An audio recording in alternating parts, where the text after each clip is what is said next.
Let's get started.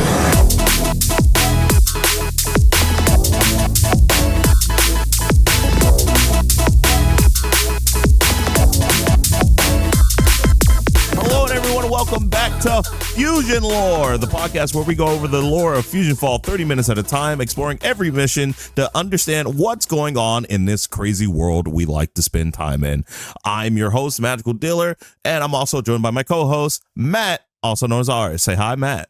Hello. And today, for this very special episode of FusionLore, we'd like to welcome Radio Wave. He is a special friend of the show. He works on the production team of the show. He also is one of the developers for FusionFall Retro. Welcome to the show, Radio. Woo, Retribution, just to be exact, just semantics. Did I say retro? You said retro. It's not semantics. look, Actually, it's a very important distinction, actually. I worked on videos for retro for years. It's ingrained in my brain. Sometimes I do call Retribution retro, and I'm sure other people do too. It's a habit that I don't like people having. Not like I think against people. But I get the confusion. Well, weren't you guys called Retro Button at one point? Retro what? Retro Button? I've seen that somewhere. Is that you guys? Retro Button? No. I don't recall ever us going by that name. I've seen images. I wonder where that came from. Either way, Retro is here to join us in our very special episode because we have gone through 9 levels of this game and we have thoughts. And we're going to today recap all our thoughts with our special guest here who has some inside knowledge about the game and see what we can come to a consensus on. And with that being said, Matt, is there anything that stuck out to you in these levels? Started off early in the levels, level 4 for Master Disaster, and level 5 for Nano Mission Fizzy Rocks and Roll. So starting off, in Master Disaster, we get some hints towards a collective objective towards, or at least from all of Fuse's monsters. It seems like they share a hive mind of sorts. It definitely does seem that way. They definitely do. They just straight up is. But you know, at the same time, right? Even though they share a hive mind, it gets a little confusing when you delve deeper into it because like each fusion seems to have their own personality. Mm-hmm. So like, yes, are they one being or are they just multiple beings who share like a shared like a hard drive? Like everything they experience gets uploaded to like a hard drive. I think undoubtedly you kind of see like it's like within like there's like a range to it. I feel like is what the game kind of implies. Maybe it's sort of like, well, if you look at the imaginary energy fusions who obviously are like affected by their imaginary energy, like they have more resistance to Fuse's control. I feel like that kind of implies that there's like a range to how much they can be or cannot be, or just like they're not fully under. It's like a hard drive, like you said, I think, more than it is fully like a mind control type deal. I'm glad you brought that up because like the imaginary friends were something that like I really questioned once we started getting into the meat of this game because like although it hasn't been explained to us in the point of the game that we're at right now, we know about imaginary energy. We know it's used to create nanos, and we know fusions are inherently weak to imaginary energy, right? Right. Yeah. So how can we make a nano with a personal item from an imaginary friend when those same like not even a personal item? We know the cul-de-sac is made from the boxes from Foster's, which are imbued with imaginary energy, and that keeps fusions out. How can that stuff create a fusion if they're weak to it? I'm pretty sure well, what do you... Well, okay. I understand where you're coming from, but it's not necessarily it's not necessarily the imaginary friend. Like they aren't directly involved in the process. It's more of the personal item that is involved and how personal it may be to the character in question that determines, I believe, the strength at least of how well the personality of the character shows through in Fuse's fusion, so to speak, you know? So I think depending on how personal of an item is used in the fusion creation process determines how strong of a personality is or personality resemblance shows through as the fusion is doing its own thing. Does that make sense? You lost me. I'm not gonna lie. I think you lost me. I think depending on how personal of an item is used depends on how strong the fusion's personality shows through. So if the item is more personal, the more of the personality will show through in the fusion as we see it. And that's why some of them are doing their own thing and some of them are directly taking orders from Fuse, so to speak. Oh, you went back to the Hive Mind thing. I want to know how imaginary fusions can exist if fusions are weak to imaginary friends. Because like the way I think about the weakness, because I have no other way to compare it, is like Superman and Kryptonite. You get like Kryptonite near Superman, he's like, I'm finna die, bro. Please get that away from me. Well, I mean, I feel like oh man, I lost my train of thought for a second there.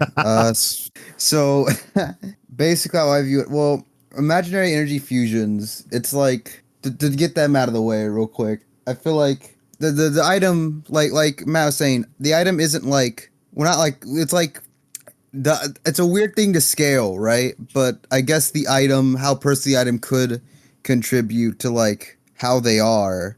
To me, it's like if like the energy, the item isn't made of imaginary energy. It just belongs to some of the imaginary energy. So like it's implied that it radiates that, right? Mm-hmm. So I don't think it's impossible for a fusion to be made of that, but obviously it has adverse effects on what fusions are supposed to be. And like the game never like a the fusions aren't necessarily weakened. Well, like Kryptonite weakens Superman. Like they're just like it causes more damage to them, or like than it does like fatigue. You know? Yeah. So does it have to be inherently weaponized? Is it the intent with the imaginary energy? Because like actually, what were you gonna say, Matt? I had an interesting idea. Maybe perhaps the idea of an imaginary friend becoming a fusion, so to speak. So in the case of Wilt and Eduardo, they became more feral in a sense. Am I wrong? Like they didn't typically have an objective, and they just seemed more animalistic in a sense. I know one of them is quite literally an animal, but like to say the least, they didn't have a specific objective. They didn't express themselves in any unique way besides their appearance. So maybe the idea of a fusion being made using a personal item, even if it may have a little bit of imaginary energy, maybe it's like the fusion matter replaces the imagination energy in the personal item and maybe suppresses it based on how much fusion matter is present. You know, like an antimatter and matter sort of situation where they cancel each other out. I mean, I think it is kind of the intent.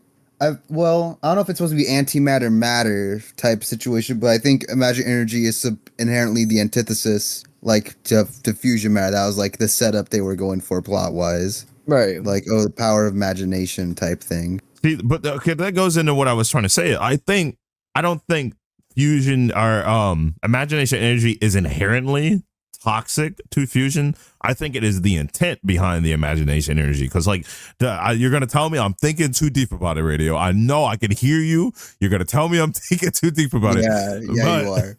That is the whole point of this show.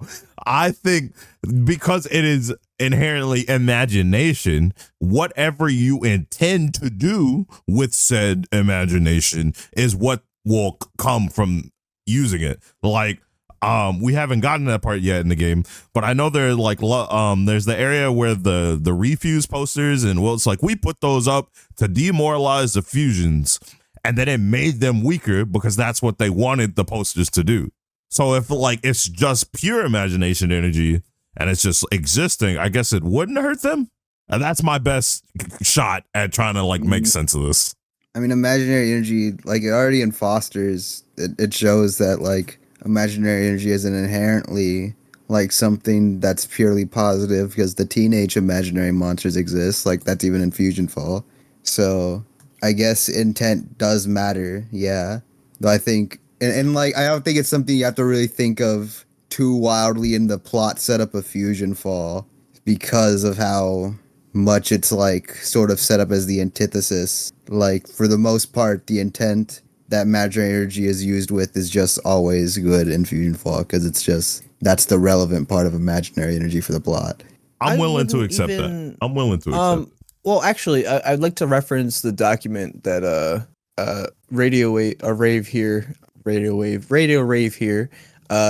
He said this a little while ago. Some context. It's old text from the game explaining what fusions are in a sense, and it highlights something in the first sentence that fusions are the most advanced form of a spawn. They've merged with the source material from a cartoon hero and bestowed additional energy from Fuse. So with that, I would like to say maybe in the sense of how fusions are created, even in the context of an imaginary friend, maybe the items in themselves, right? The items in themselves don't hold any imaginary energy, even if they are a personal item to an imaginary friend. And maybe in the context of the box for the cul-de-sac, maybe that was just new technology that they came up with to protect the cul-de-sac. Maybe items weren't necessarily imbued with imaginary energy with, following intent, but it does say they've merged with the source materials from a cartoon hero. So as long as any of our heroes, any of our characters have a source material for Fuse to attach to and amalgamate to, they will always create a fusion regardless of any imaginary energy that is assumed to be a part of the items in question. Well, no, because it's not explicitly said. The personal items, not every personal item has imaginary energy. I was purely talking about the imaginary friends fusions specifically because that didn't make sense to me. I think every other fusion is just, man, this is my favorite hat. I've worn this hat for the past 15 years of my life. I sure hope nothing happens to this hat. And then I lose my hat to Fuse, and then bada boom is a fusion magic.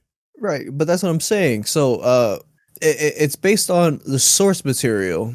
The source material is the connection. And the only difference, I guess, between a fusion and a nano is the fact that a nano is an amalgamation of imaginary energy and fusion matter mixed with the source material.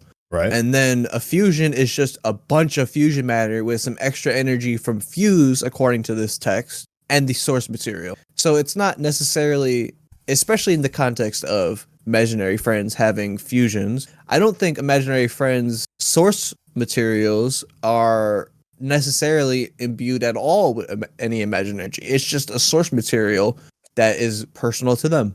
You know, it doesn't have anything to do with what we're talking about. Or I guess it kind of does. I think about, because we always come back to the pickles. Since Fuse, it stuck out of my mind because you were like, Fuse sends extra energy to the spawn to become the fusion. So I wonder when certain spawns turn into certain fusions, if Fuse is just like a tiny bit disappointed. He's like, boss, I found this monocle. I'm going to turn it into a new fusion. I just need a little more energy, boss. Thank you, boss. And then he just starts yelling about pickles. Boss, I got an idea. We get a bunch of pickles and it's going to help us win the war. How exactly is it going to help us win the war? The pickles will find the way, boss.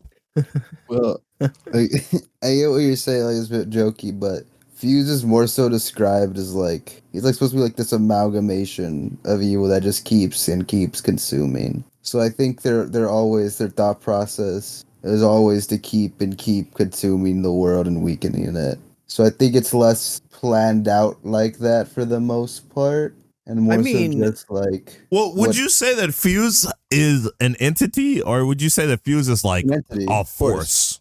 It's an entity. It's a living being. Well, I know that, but I'm saying like in the sense of like you sparked an idea because you were like his like instinct is to consume and consume and consume. Is he consuming because like that's all he can think to do, or is there like a goal with it? Well, look at this excerpt. Eventually, the being gains sense and its furious appetite some no bound. I can understand. I can get behind that being behind the lore, But what is the lore implication of exactly? So going back at least to where is it? Junior Hijinks 2. In the mission line for level 5, it says highlights a dynamic between Fuse planning Gooby traps and us defusing them to avoid Fuse from gaining leverage in any infected zone. So with that, I would like to say, if he's just consuming and he has no, it's just an amalgamation of things, where is this intelligence coming from? Where is this like individualistic approach to conquering a world where he's building these gooby traps that spread fusion matter in excess? Well, is that just an adaptation based on the environment, or is that something he's used before? Because if he's constantly consuming, right, and creating these fusions give him, let's say, like, when he creates a new fusion, he gains like new information and skill sets, maybe, because we've already seen like different fusions doing different things that Fuse probably wouldn't do normally. We see number 5 and number 2 taking over the pirate ship doing candy pirate stuff. Fuse probably wouldn't have done that normally. I think with each new world he conquers fully, he gains more intellect and strategic strategies on how to take over a new world. Yeah, I mean, it's I guess you could say that because it's like a force that keeps growing, I suppose, and keeps accumulating. So I mean, potentially, yes, it's adapted to things, I say, because like hold on, I wasn't sure if I was gonna sneeze or not. Sorry. Bless like, you. There's that. Bless you anyway. Yeah. Bless you for the future. Yeah. Thank you. Like there's the implication a bit that there's like potentially like room for growth, I guess. Like it recognizes things like the whole Magus Glorf like plot thread and like the ectoternite. Oh, don't get me started. Don't get me started on Magus. I forgot how to say their name. Ectonerites. I don't know who like that is. The Ghost Freak. Okay, I know a little bit about that, but not wasn't that cut? Did that make it in the game? Maybe. It's like it's mentioned in a mission, yeah. For you, Matt, because I don't know if you know, they were gonna do like a thing. That Big Matt told me they were gonna do a thing where like Ghost Freak was gonna be like a Silver Surfer type person, where like he was like the herald of Fuse. Whoa. No, I don't know about that. No, Matt told me this. Big Matt told me this. Oh, Big Matt. Yes. Oh, right. I see. Okay. Well, the plot that mentioned. All right. Well, that's a bit insane. He was telling me it was cut. For you in the audience who might not know, Big Matt is Max Schwartz. He's one of the writers for OG devs for FusionFall. When I was having a conversation with him, he told me about Ghost Freak because we had a whole long conversation about Hex, and I was like, why didn't Ghost Freak get a big role? And he was like, well, we were gonna do this with Ghost Freak, but we ended up cutting it. So there's what remains of that plot thread in game is essentially that yes, Ben's like, well, there's like they look a bit into the homeworld of like the Ectonite. I hope I'm saying it right. Roxy was always better with alien names than I am. It's Ectonerites. Ectonerites? I just looked it up.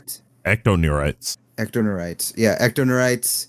And it's like they had tried to invade them, but they had made an alliance or something, or like they had like agreed to something. Like that's some sort of thing like that, but there's no mention of like a Herald plot line. Like it got cut. It got cut, but man, that's the cut part. Can you imagine? I would. Oh my god, I get so excited when I think about the possibilities of like Ghost Freak being the number 2 bad guy in all of FusionFall. Well, just to clarify here, does he mean Ghost Freak as in like the species? Ziskare. Okay, yeah. Ziskare specifically. Ziskare, like the actual Ziskare. The actual Ziskare was gonna be like a herald for Fuse, and he like went around preparing planets to be consumed for Fuse as a deal to not have their planet consumed by Fuse. That is that's pretty. They had some really inventive, really cool stuff that they did. But you have to imagine limitations. They had a certain budget. It was hard to justify making models that weren't humanoids. So any extra model that went off the basic human model had to require more funding. Which is ridiculous because it's just melt the legs off and man. No, man. Have you seen the scares? The scare is crazy. If anything, I bet that's where the Ghost Freak tentacles maybe came from. That scrapped idea. Maybe they made those tentacles. No, that was just a retexture. I get to end that right there. That was a retexture of the existing item. But yeah, that was the whole thing. That's ridiculous, though. Like that would have been a sick prospect in the game. That is a really awesome concept. I don't know if sorry, go on, Matt. I'm sorry if I cut you off. No. That was my finished. I was just saying how sick that sounds because I can only imagine the dynamic in the game of how it would play out and what sort of missions we would be going on, especially in later zones. I know we're only talking about 1 through 9 in this little episode, but in the later missions we go and take missions directly from Grandpa Max and Ben, and those have a direct correlation to that character, and the whole prospect for that is insane to me. It's just the possibilities, the speculations, it's all there, but that's for another time. If anything, I know we're not that far in the game, but if anything, I felt like FusionFall drops the ball the hardest on exploring the space aspect of the world of Cartoon Network. Like, I know we have the spaceport and I know we have the plumbers and they talk about stuff in space, but like, how many characters in this game do we have that like talk about like, oh, I come from another planet and we've heard about Fuse and yada yada yada. I think I don't think it's something that was I'm pretty sure that was like inherent limitations with something like that. I know, but I'm saying like I feel like there's such a large potential to explore this side of FusionFall. There's such a large I do think there's like a lot of cool stuff they could do in space. I just don't think most of that just wasn't within their realm. I think personally, I just don't think that was much within their realm at the time. Like as like something they could be able to also kind of successfully do with their budget and sort of like if they could fit into what they already wanted. That would be the first expansion I would make. We're going to the moon base and we're learning about space. We're going to go see Courage's parents. They live on the moon base, actually. They would have to, or it would fall apart. That would be like the most nothing NPCs ever. Well, okay. I don't care. I love Courage, and I want him to know his parents are okay. There's like you could do so much cooler Courage. No. It doesn't matter about Courage. Needs to know his mom and dad are safe and alive. I hope they're alive. Dogs famously do not breathe in space. I suppose so. Yeah. No, that's true. Yeah. Either way, I want to pivot to why do so many characters get confused by fusions? Oh, we talked about that. I'm gonna just go straight to my point about this. What is your point? You go two ways with this in my eyes. Pretty much, it's like, well, it's something that's a part of their skill set. And or something like the just a kind of a remnant of like an earlier time in the development process where fusions were allegedly more so just like sort of evil looking counterparts to their regular characters rather than like green gooey aliens type thing. I still feel like if these characters knew each other as well as they say they know each other, they should be able to tell when they're acting off like, hey man, why you acting like that? You ain't ever spoke like that in your entire life. Why are you talking like that? Are you a fusion? Part of the alien invasion that's been going on for several days, weeks, months, maybe? Well, would you not be paranoid? I mean, realistically, radio, right? Okay. Because we talked about this too, right? Where we were saying that FusionFall is actually more realistic than we give it credit for in the sense of like, there are so many people who just do not care about what's going on in this invasion. Big capital letters, invasion. But then like I broke it down and I was like, well, when you like really mesh these worlds together, how many times have these shows been invaded, right? Ben 10 gets invaded like every season. So like they could view it as just like, oh, it's just another invasion. Either the Powerpuff Girls or Ben or Samurai Jack, one of them will take it down. Why do I have to care? Mm-hmm. But if you lived in this world, do you not think you would be a little paranoid? If you were a regular person and you lived in like Pokeoke South, would you not be just a tiny bit worried? No, I would. I mean, they're still driving cars, man. But I'm asking you, Radio Wave, if you lived in Pokeoke South, would you not be worried? I mean, I'd probably be enlisted to the war, man, if we're like looking at like the implications here. I mean, okay, in the context, if I was just a citizen, just chilling in Pokeokes, you know, and I knew the invasion was happening, clearly I could see spawns all over the place, I would be paranoid. I wouldn't trust a single person I encountered. What? What do you mean they could turn into us? See, that's what I'm saying. What do you mean moment someone told me that they could turn into evil versions of us, I would not trust any. My doors are locked. I mean, I feel like, who are you? Like, dog, you're like the magical dealer, bro. There ain't no fusion about you, bro. There ain't gonna, you ain't like that, bro.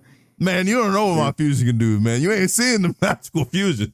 Dog, like, you ain't seen the magic, man. That man is causing chaos. He's on the front lines. Like they got the cool people. I'm sorry, man. They got the cool people to become fusion. I'm like sorry, I'm not as cool as Ben Tennyson. Oh, I'm sorry. Like Vector, my bad, man. Like it's just like you don't think magic is as cool as Eduardo? Yeah, like the giant. Yeah, the giant purple big guy. Yeah, no, I think. Wait, actually, let me know. You don't think a man? You don't think I'm as cool as some like however old 9-year-old ballerina? Like, you think a 9-year-old ballerina is cooler than me? I mean, you they're think like the war profiteering, they're like more actively fighting the war against you. Like, yeah, Max 8, but like he's doing something there. Not all of them are doing something. What is Dee doing? What is tell me what Dee is doing. She over there worried about her garden. First of all, Blossom only cares about picnics and her dad. That's it. I mean, I don't think she's gonna be like. I mean, she still sends you to kill monsters, and you like see her in the intro cutscene of the game killing monsters. Say that again. She sends me to kill monsters. I ain't seen her do the shit.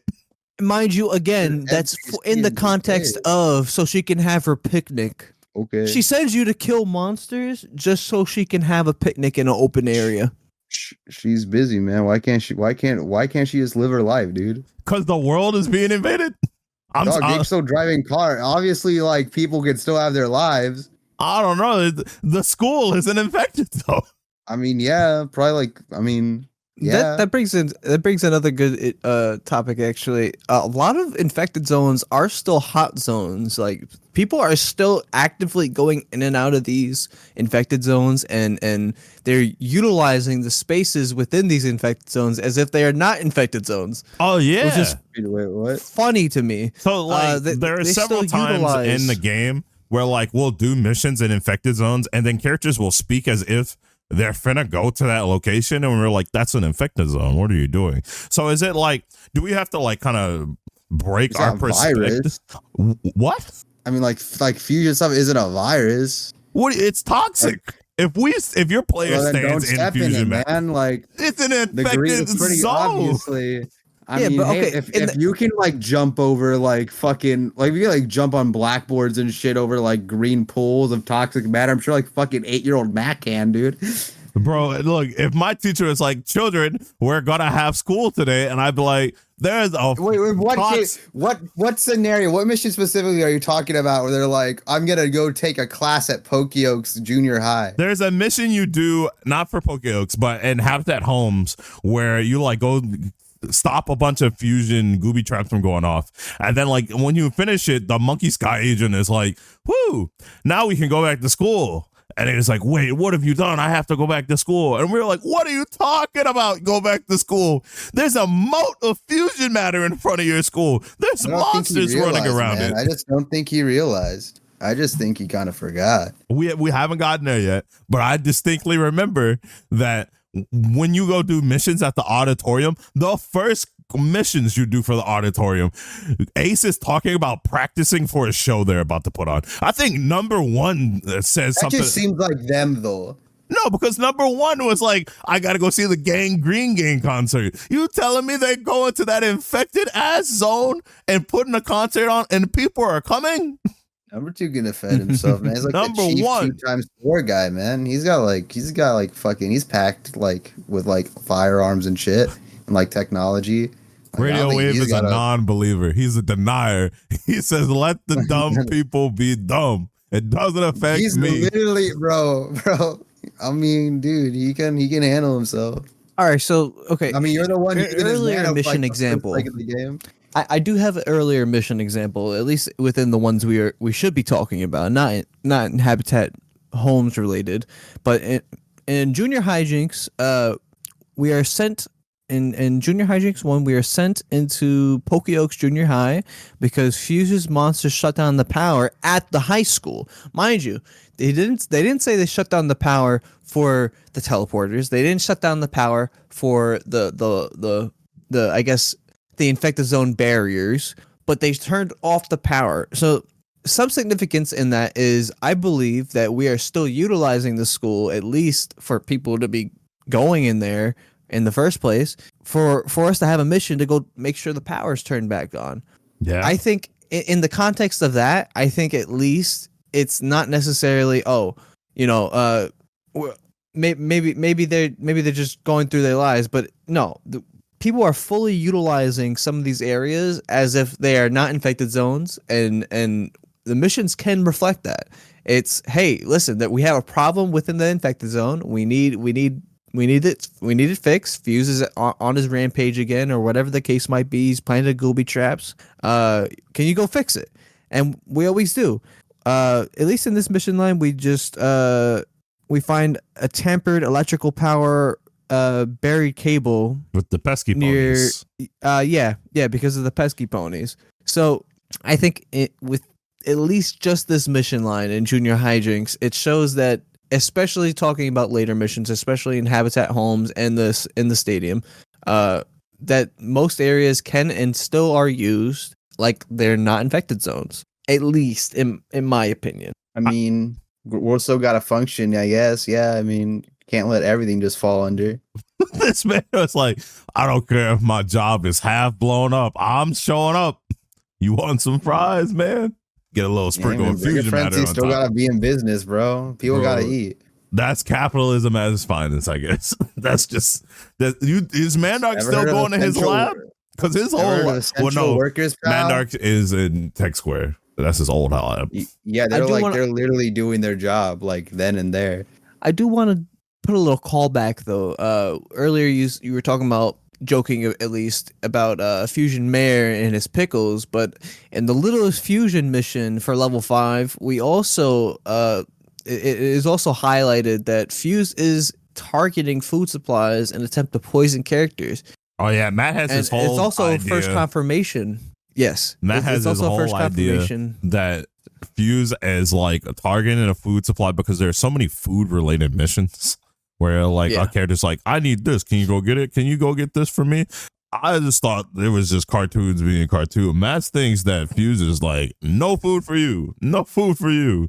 I will starve them to death. I mean, I just think you try to make shit difficult, man. Like, come on. I think if anything, that's a bit annoying, man. I think if anything during the time we've spent talking in this episode, we have learned what type of person Radio Wave would be in FusionFall. You just gotta, like, I gotta eat, man. Like, I'm not, like, come on. We're at a meeting and then someone breaks in number 347 and it's like, guys, we got to get down to the school. It's under attack. And Radio's like, oh. And all of a sudden you hear, I mean, Doug, I gotta eat. You look down at the table. Like, I could do my job and eat. Like, I can kill fusion spawns and still go to the Ace concert, bro. Agent Radio Wave, why were you at that concert last night? It was inside an infected zone. Yo, the Gang Gang had a collab with Gorillas last night, bro. This shit was rock. I mean, I could defend myself. Like, I'm still clearing the infection, bro. It's not about like defending yourself. What about civilians? If they're gonna do that, they are civilians. If they're gonna do that, someone has to be there to protect them, man. Are you on stage?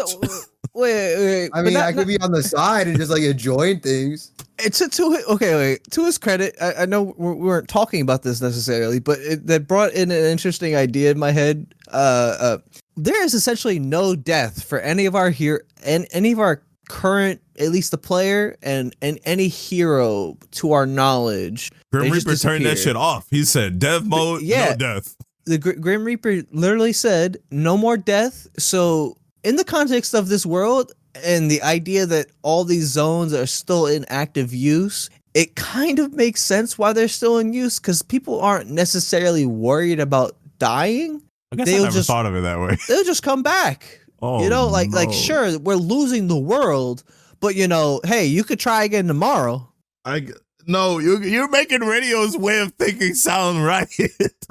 I'm giving him some credit. Like, okay, man. he's not necessarily wrong. Like, he's saying, yeah, I'm gonna go do this, but hey, I'm gonna go enjoy that concert though. You know, like I don't know how many more concerts we're gonna have. I don't know if the stadium's gonna last that much longer. You know, I want to be able to see at least two more. No, but like. You got to experience something before it ends, and you don't know how long it's going to be there. So in the context of, hey, there's no real risk in me dying, you know, might as well. You know, like, why are you trying to put me down, Magic? Like, I want the war to be over as fast as possible. Is that so wrong? Can we get that thing out of the sky? It's an eyesore. I'm tired of looking at it. Okay, so what would you say about the studies then that say like without breaks people are less productive? Like, how many breaks we got? It's a difference between taking a break and then just not caring. I wouldn't say going to a concert is taking a break. Magic. This shit isn't gonna end without a work-life balance, dog. Work-life balance. That's for a job. That's for a 9 to 5. And you don't think this is a 9? And you don't think there are fucking 12 to 14-year-old player characters giving it their fucking all every day, man, fighting for the fucking fight, dude? They're definitely not. Because what's that mission we do for? Is it number 5 or number 2 where we have to go wake up the kids inside their houses? Bird. That's called. It's Sherry. It's by Sherry. For Sherry Bird, because they were sleeping. They were just like, I don't want to wake up. Exact work-life balance, bro. That's not. They just like they didn't set an alarm, bro. Don't think about it like that. Like, come on, man. No, because I'm the chosen one. I'm the magical dealer, man. I'm ending the war. They're gonna build statues of me right next to fuck ass Blue for some reason. That's crazy. You know what, Matt? Actually, you brought up like Grim Reaper turned off death, and I never thought about it until this exact moment.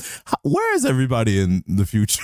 There's no death. Like, where'd they go? They're somewhere, man. Like the world is being captured. Think about. I mean, like you can just like think about like, oh, I mean, like there must be other like world, like floating world. Like we saw Tech Square that went kablooey, but I mean, it can't be the only one.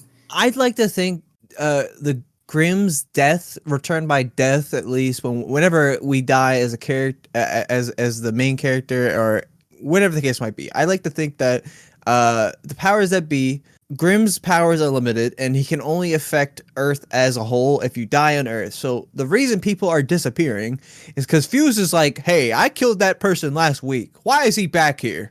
And he captures them and takes them off world and murders them there. Wait, no, I got it. I got it. When you die, Grimm says, do you want to be resurrected? It's a choice.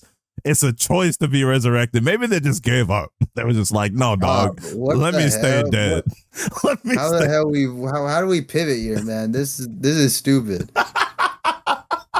No, but I'm saying realistically, like Grimm in itself is a very powerful character, but the most he can do, or the most he's done for us, is essentially he turned on respawns on the Earth. But in the context of the future, where a lot of our heroes are gone and we're like, where are they? I would like to assume they got captured and probably, snuffed off world to avoid them being revived. Or maybe in the context of the future being so desolate and the world being so destroyed, the places that he has the resurrectum and where we respawn are easy entry points for where we respawn. So maybe sometimes when someone dies and they're so far away from a resurrectum and there's just no option for them to come back. And that's why in the future and how desolate and how everything is destroyed and how most of the world is fusion oceans, so to speak, we ran out of space for them to come back, and they didn't either come back, or like I said before, they got snuffed off world. You watch TV, man. Shit can be off screen. Yeah, you just didn't see it, dog. Don't worry about it. We didn't write that part yet. I mean, you don't know who's inside the K&D treehouse. You don't know who's inside their house, man. Like, come on, dude. Like, there's other like land continents. Like, come on. There's gotta be like another floating place. He said off screen. Like no, we were gonna die in the future, dog. There's like the Grim Reaper literally like resurrectums, bro. Oh, like I'm sticking with it's a choice. You have to choose to be resurrected. I think they just give up. Hey, man, they didn't have a work-life balance, radio.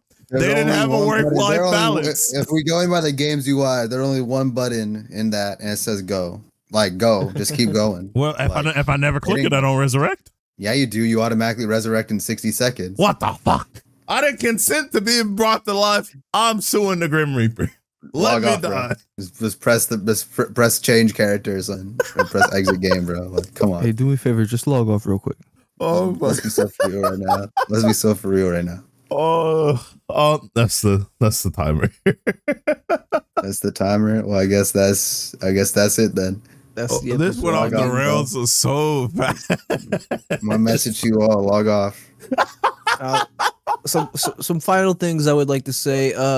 Carl, we all know who Carl is. That man does not shower. Some other things we didn't talk about. Megas. Sticky Beard is a complete menace. No man, woman, or child. Eddie is a war profiteering, greedy little scumbag. I think Eddie has acclimated to the war the most out of any character in this entire game. Granted, we haven't met everybody yet in this playthrough. I think Eddie has adapted the best. I mean, yeah. I don't want to hear from you anymore.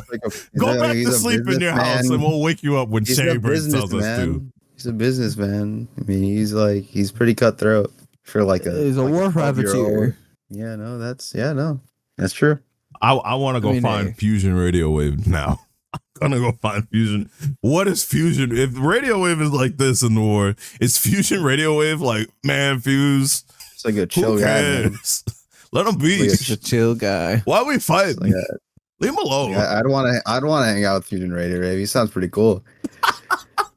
Well, Radio Wave, thanks for being on the show. Do you have anything you want to tell the people about?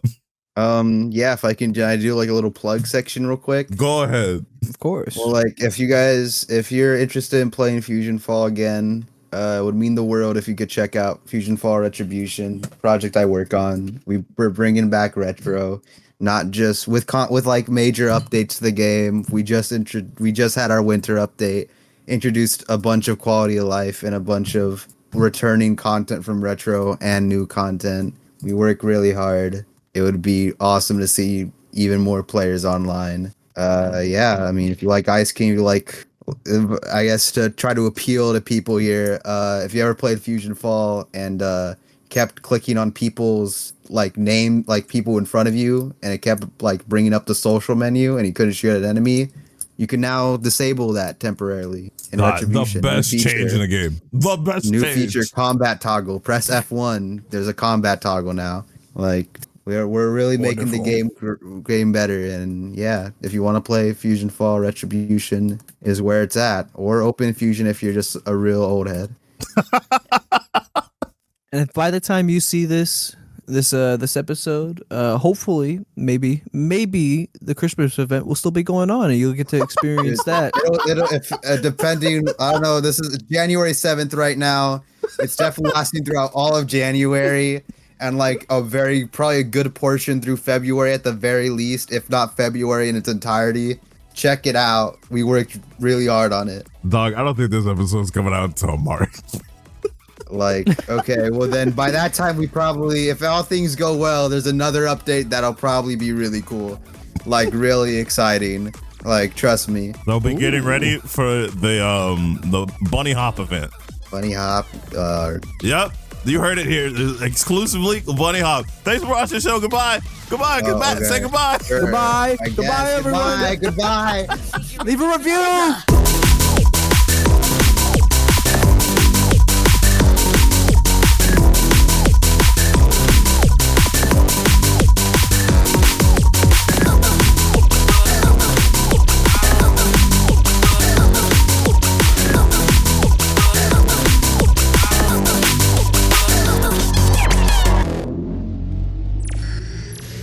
My work is done.